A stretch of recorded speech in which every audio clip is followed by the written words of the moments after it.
네, 안녕하세요. 네, 안녕하세요. 네, 백반증에 대해서 좀 알아보려고 왔는데요. 백반증이 뭔가요? 네, 백반증은 몸에 있는 멜라닌 색소가 없어지면서 피부 일부분이 하얗게 얼룩덜룩하게 변하는 질환을 말하는 겁니다. 그럼 이러한 백반증이 생기는 원인이 궁금하거든요.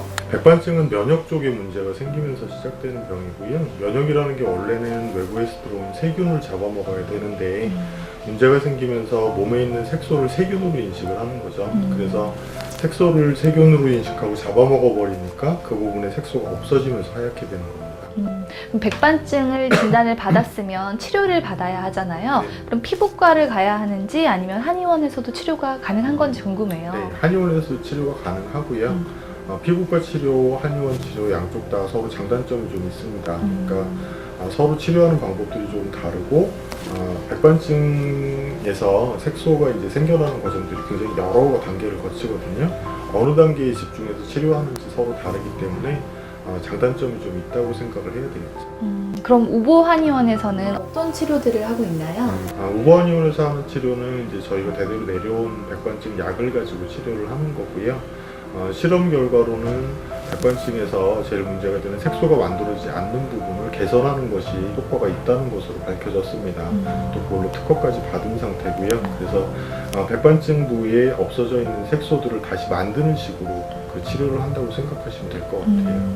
엑시머 레이저 치료를 하면서 색소가 많이 올라왔을 때는 약을 계속 먹어야 하나요? 엑시머 레이저하고 저희가 쓰는 우백환, 그 백반증 치료제는 서로 다른 방향으로 백반증을 치료를 하게 됩니다. 네. 서로 작용하는 부분이 다르기 때문에 보조 역할을 서로 할 수 있다고 생각을 하고요. 실제로 거기에 대한 논문도 저희가 쓴 적이 있어요. 네. 그러니까 오랫동안 엑시머 레이저를 하셔서 효과가 없으셨던 분들이 그 백반증 약을 같이 드시면서 효과가 빨라지신 경우가 많았고요. 또 거꾸로 저희 약을 쓰시면서 엑시머 레이저를 하시는 분들이 그렇지 않은 분들보다는 또 속도가 빨라지시는 경우가 많습니다. 그렇기 때문에 엑시머 레이저를 하시고 효과가 나셨다고 해도 약은 계속 복용하시는 게 훨씬 도움이 되실 것 같아요. 백반증이 혹시 전염되는지도 궁금해요. 그런 얘기를 하시는 경우가 가끔 계시는데 네. 그럼 아마 제가 제일 먼저 옮았을 것 같아요. 그러니까요. 네, 전염에 대해서는 걱정 안 하셔도 되고요. 백반증은 몸 안에서 스스로 생기는 거기 때문에 균하고 상관없어서 전염이 되는 경우는 절대가 없습니다. 이 백반증이 생기면 자외선을 주의해야 한다는 말을 들었는데 왜 그런 거예요? 자외선은 양날의 칼 같은 역할을 하는데요. 치료에도 도움이 되고 거꾸로 백반증을 번지게 하는 역할도 있습니다. 그래서 병원에서 자외선을 이용할 때는 정확한 수치를, 정확한 양을 쪼여주기 때문에 문제가 없으실 수 있고요.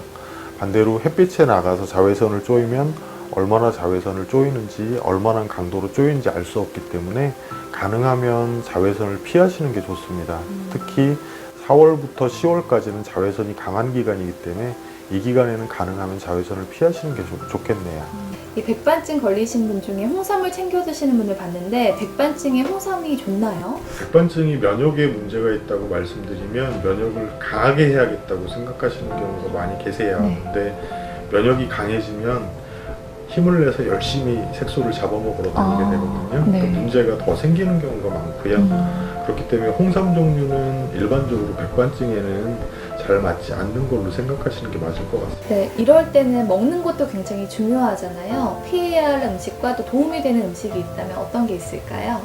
백반증은 이제 좀 복잡한 얘기이긴 하지만 중간에 활성산소라는 그 물질이 그 색소를 파괴하는 역할을 하거든요. 근데 이 활성산소가 기름이 많은 음식하고 만나게 되면 더 힘이 세지게 돼요. 그래서 더 파괴가 많이 일어나게 되는데요.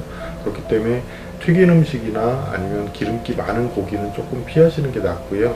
초콜릿 같은 경우는 아이스크림도 기름이 많아서 조금 피하시는 게 좋다고 말씀을 드리는 편이고요. 하지만 음식이 절대적인 건 아니고요. 네. 도움이 되는 음식은 그 문제가 되는 활성산소를 줄일 수 있는 항산화제가 많이 들어있는 음식들이 좋습니다. 그래서 흔히 아시는 과일이나 야채 종류를 많이 드시면 그것은 도움이 되실 수가 있다고 보고요. 백반증에 대해서 궁금했던 부분들이 굉장히 많았는데 오늘 다 해결해 주신 것 같아요. 답변 감사드립니다. 네, 감사합니다. 네, 감사합니다.